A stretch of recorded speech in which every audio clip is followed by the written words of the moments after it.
Guess who's back? Back again. Dresser's back. Tell a friend. Okay. Um, Extra credit if you recognize that horrible reference I was just making.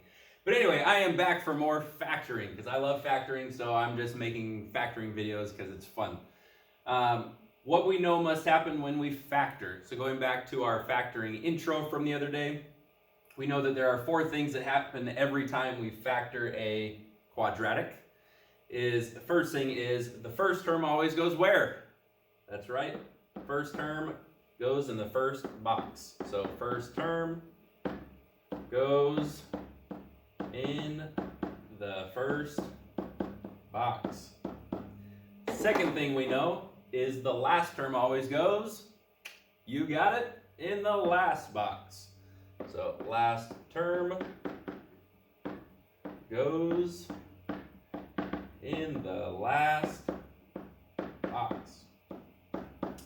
And then the other 2 patterns have to do with the 2 leftover boxes.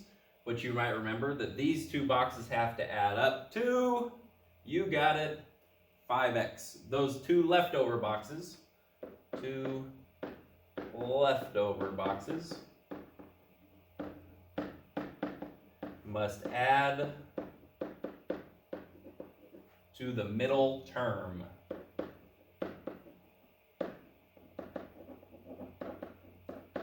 Ooh, almost ran out of room there.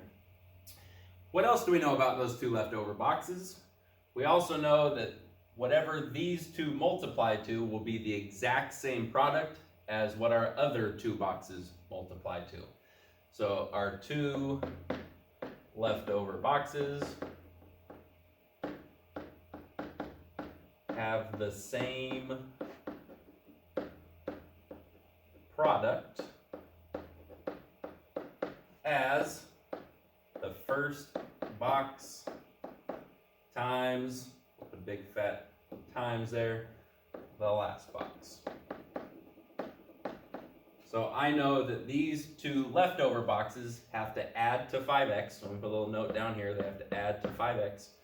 But these 2 leftover boxes also have to multiply to the same product as the first box times the last box, which if we multiply those together, that's going to be 6x squared.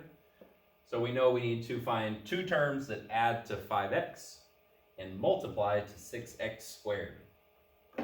So I know that since they multiply to a positive and add to a positive, they're both going to be positive numbers. I've got a couple options. I could do 1x and 6x. If I multiply those, I get 6x squared, but if I add them, they would add up to 7x. No bueno. But I can also, for 6, I can do 2x times 3x, which would give me 6x squared, and if I add those, they will add to 5x. Ding, ding, ding, we found a winner. So I'm going to take those 2 terms and I'm going to plug them into either spot. Again, the order does not matter. And once we have our box filled in, we're going to work backwards to figure out what the original factors of this problem were. In other words, what 2 binomials got multiplied together to create this box and therefore create this quadratic trinomial. So at this point, we take our first row and we find the common factor, the GCF. The GCF for x squared and 2x is simply 1x. To get x squared, we need x times x. To get 2x, we need x times a positive 2. And to get 3x, we need x times positive 3. We can double check. This box has to multiply to 6. We've got 2 times 3, which does multiply to 6. So we end up with factors of x plus 2 and x plus 3. Again, because it's multiplication, if you decided to put your x plus 3 in the front and your x plus 2 in the back, that would also be the same answer. That is equivalent to that solution, or those factors. All right, so we're going to do lots of factoring. We're going to keep going through the things we know. First term, first box, right? We know last term, last box. And then we know that these two terms have to add to the middle, so add to 11x. And they need to multiply to the product of the first times the last, which is negative 60x squared. Because they multiplied to a negative, I know one number is positive, one number is negative. I know the numbers have to be 11 apart, or at least their absolute value have to be 11 apart. So I'm going to brainstorm for a little bit. 60 and 1, they're not 11 apart. 2 and 30, they're not 11 apart. 3 times 20, they're not 11 apart. 4 and 15 though, if I do 4x and 15x, I can get those to multiply to 60x squared. And to make sure they add to 11 instead of negative 11, I need my bigger number to be the positive. So I end up with a, oh, hold on, let me try that again. A positive, so I get positive 15x and negative 4x. Those multiply to negative 60x squared, but if I add them, they add to positive 11x. We're going to take those two terms, we're going to fill those in our box. And I'm going to find my GCF, which is going to be 2x. To get 10x squared, I need a 5x. To get negative 4x, I need 2x times negative 2. And to get 15x, I need 5x times a positive 3. Double check, 3 times negative 2 is negative 6. And we have factored that trinomial. And my final solution, or my final two factors, are 2x plus 3 and 5x minus 2. Those are called the factors of that trinomial. If we multiply those together, they multiply to this.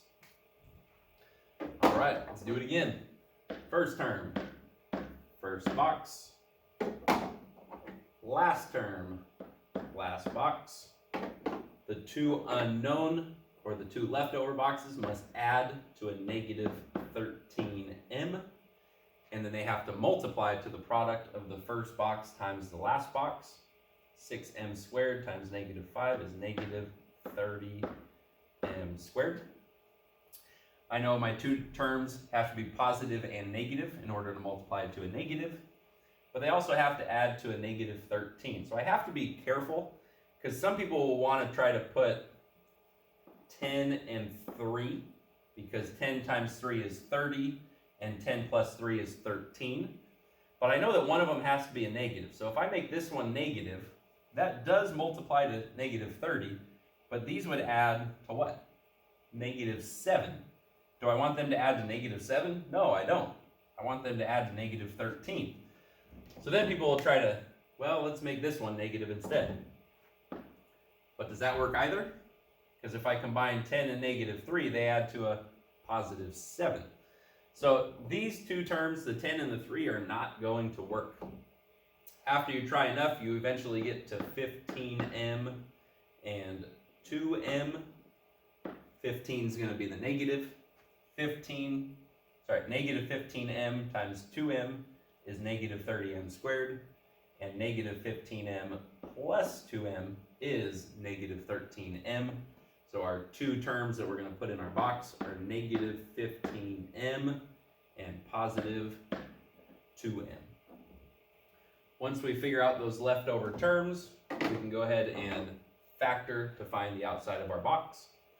Common factor of the top row, 6 and 15, I can take out 3, and then both have m to the first, so 3m is our GCF. To get 6m squared, I need to do 3m times 2m. To get negative 15m, I need 3m times negative 5. And to get positive 2m, I need 2m times 1, which gives us factors of 3m plus 1 and 2m minus 5. Again, to check your answer, you could multiply these together, which we multiply them by putting them around the box. Multiply them together, and you should get this as your simplified solution, which you do. All right, same thing. I'm going to stop color coding for the sake of time. First term, first box. Last term, last box. the leftovers have to add to 11x, and they have to multiply to 3x squared times 6, which is 18x squared. I go through in my head, or I use my calculator, I write them down on a piece of paper, whatever works best for you. And eventually I find that the two terms that multiply to 18x squared and add to 11x are, hopefully you got it, 9x and 2x. So 9 plus 2 is 11, 9 times 2 is 18.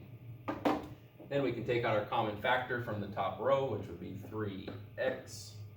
To get 3x squared, we need an x. To get 9x, we need times 3. To get 2x, we need the 2. And 2 times 3 is 6. So there we go, 3x plus 2 times x plus 3. Again, if I'm going too fast for you, pause, rewind, watch again, pause, rewind, watch again. That's the nice thing about video. All right, first term, first box. Last term, last box. Leftovers must add to a negative 9x, and they're going to multiply to a positive 20x squared. So this is a little bit different than most of the ones we've done. If we're going to multiply to a positive, it's either going to be two positives or two negatives. That's the only way we can multiply to get a positive number. But we also know that we have to add to a negative. So it's impossible for us to have two positive numbers and add to a negative number. So by looking at my signs, I've already discovered that my two terms are both going to be negative numbers. So now I need to figure out which two negative numbers multiply to positive 20 but add to negative 9. And after I take some time, write them down, think through in my head, I got negative 4x and negative 5x. Negative 4 plus negative 5 is negative 9, but negative 4 times negative 5 is positive 20. We can go ahead and factor out our top row, which we can take out 4x, which means this one has to be x. This has to be minus 1, and to get minus 5 here, we need a negative 5. So we get factors of 4x minus 5 times x minus 1.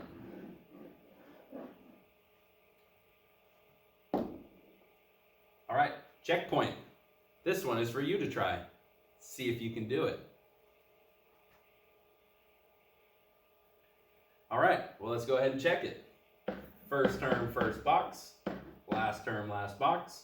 We need to add to negative 22x, but multiply to a positive 21. That's going to be two negatives again. We had negative 21x and negative 1x. So we could take out 3x from the top row, which means we have to have an x there to get 3x squared. We have to have negative 7 there to get negative 21x. And we have to have minus 1 there for final factors of 3x minus 1 times x minus 7. Hope you did all right. Moving right along, 4x squared plus 11x minus 3. First term, first box. Last term, last box. One thing I would encourage you to do right now is when you see this problem, just pause. See if you can do it on your own, and then watch the video to see if you got it right. That's going to be a lot more effective than just watching me over and over again. The more you try it on your own, the better you're going to get, the more confident you're going to get with it. But anyway, we need to add to 11x, multiply to negative 12x, multiplies to a negative, so it's got to be one of each. They add to 11, so that's going to be positive 12x, negative 1x.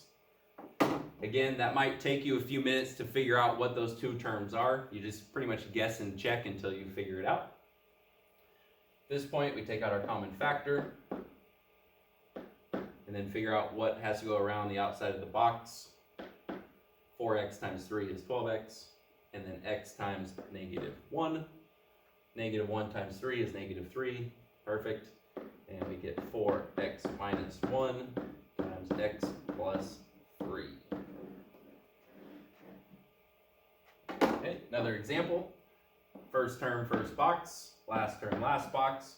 Our two leftovers have to add to a negative 7n, but multiply to a positive 10n squared, right? Multiply first times last, boom. We know that because they multiply to a positive and add to a negative, it has to be two negatives. And the two negatives that will add to negative 7 and multiply to 10 are negative 5n and negative 2n. We can then take out our common factor, which anytime this is just a variable squared, both of these are just going to be the variable times the variable, n times n. But anyway, I would still double check, take out your greatest common factor, it's n. N times n gives you n squared, n times negative 5, and then n times negative 2. Negative 5 times negative 2 is positive 10, and we are just becoming factoring experts. Easy money, easy money. Right? Yeah. All right. A couple more of these. Again, I would encourage you to pause, try it, and then watch. I'll give you a second to pause. Okay. First term, first box. Last term, last box. Leftovers have to add to negative 6x. And then they have to multiply to negative 16x squared. Because we're getting so good at this, we quickly discover that's going to be negative 8x and a positive 2x. And then we always factor out our first row, which the common factor is x. The leftover pieces would be x minus 8. And then to get 2x, we need x times positive 2. So x plus 2 times x minus 8. Factoring is something that you're going to do a lot, especially, I know IM3, pre-calc, calculus, like it's something that you continue to see. So if there's a skill that we want you to get really good at, factoring is that skill. So hopefully you're feeling good with it right now. First term, first box. Last term, last box. Our two unknowns need to add to 9x. They need to multiply to first box times last box, which is really first term times last term, if you haven't picked up on that. Multiplies to 18, adds to 9. That's going to be 6x and 3x. Common factor is x. X times x gives us x squared. X times positive 6. And then x times positive 3. And we've got x plus 3 times x plus 6. Boom. I got a lot of slides on here. Hey, perfect. Checkpoint time. We'll pause right here. All right, welcome back. Hope you did all right. Let's find out how you did. Well, I guess you already know how you did, but let me show you how to do it if you got it wrong, or show you again if you already know how to do it. First term, first box. Last term, last box. Let's add to a positive 11 and then multiply to a negative 12x. So that's going to be positive 12x and negative 1x. Those will multiply to negative 12x squared and add to 11x. Then we can take out our common factor, which is just the x. To get x squared, we need times x. To get 12x, we need positive 12. And to get negative 1x, we need x times negative 1. So x minus 1 times x plus 12.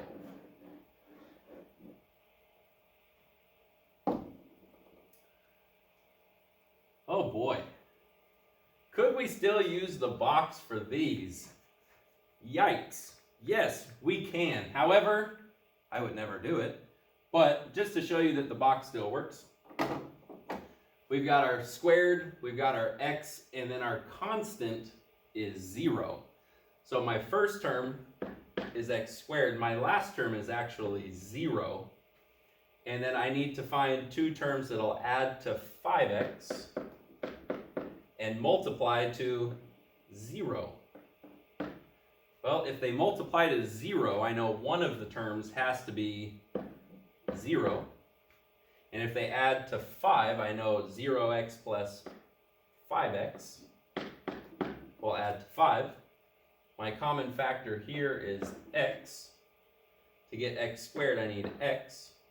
To get 0, I need to do x times 0. And to get 5x, I need to do x times positive 5. So I could write this as x plus 0. Use a different color here. X plus 0 times x plus 5. But I'm going to simplify that a little bit because what is x plus 0? It's just x. So I'm going to write that as x times x plus 5. Now you might be thinking, hey, that looks like when we did the GCF a couple days ago. And I would say, you are correct. If there is no constant, you could also just factor by taking out the GCF. So the GCF of this is x, which leaves you with x plus 5, bada boom, bada bing. Same thing we got using the box, but the box still works, right? Same idea here. I'm not going to put it into the box because if you see that there's no C value or no constant, we automatically know that we're going to have a plus 0, which means we have a common factor. And we can do this a lot easier without the box. So for 3x squared and negative 10x, my common factor is x. To get 3x squared, I need x times 3x. And to get negative 10x, I need x times negative 10. And that's a lot easier than using the box. But if you use the box, it would work. But again, if there's no C value, right, no C value, you can always just take out the greatest common factor. All right, I think we're going to call that good for today. Day 1 factoring. Boom.